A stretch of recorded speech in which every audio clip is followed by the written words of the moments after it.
পরিবারের পাশে নর্থ সিটির উপজেলা নির্বাহী কর্মকর্তা তুলে দিলেন উপহার সামগ্রী, নিলেন খোঁজ খবর। বিস্তারিত থাকছে প্রতিবেদনে। রমজানের শুরুতে জুলাই গণ অভ্যুত্থানে ঝালকাঠির নলছিটিতে শহীদ সেলিম তালুকদারের পিতামাতার খোঁজ খবর নিতে তাদের বাড়িতে যান নলছিটি উপজেলার নির্বাহী কর্মকর্তা মোহাম্মদ নজরুল ইসলাম। এ সময় তার সঙ্গে আরও উপস্থিত ছিলেন নলছিটির সহকারী কমিশনার নুসরাত জাহান। এছাড়া উপস্থিত ছিলেন নলছিটি পৌরসভার সাবেক কাউন্সিলর সরোয়ার তালুকদার, স্কুল শিক্ষক স্বপন তালুকদার সহ শহীদ সেলিমের পরিবারের সদস্য ও প্রতিবেশীরা। ইউএনও শহীদ সেলিমের বাবা মায়ের শারীরিক অবস্থা ও সার্বিক খোঁজখবর নেন এবং বিভিন্ন বিষয়ে তাদের বক্তব্য শোনেন।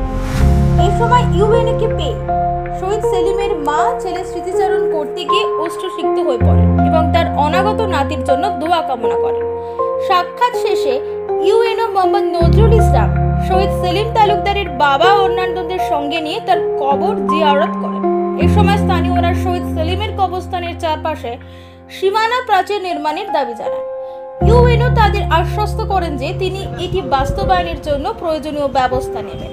পরিদর্শন শেষে রমজান উপলক্ষে উপজেলা প্রশাসনের পক্ষ থেকে শহীদ সেলিমের পরিবারের কাছে ইফতার সামগ্রী তুলে দেন ইউএনও মোহাম্মদ নজরুল ইসলাম।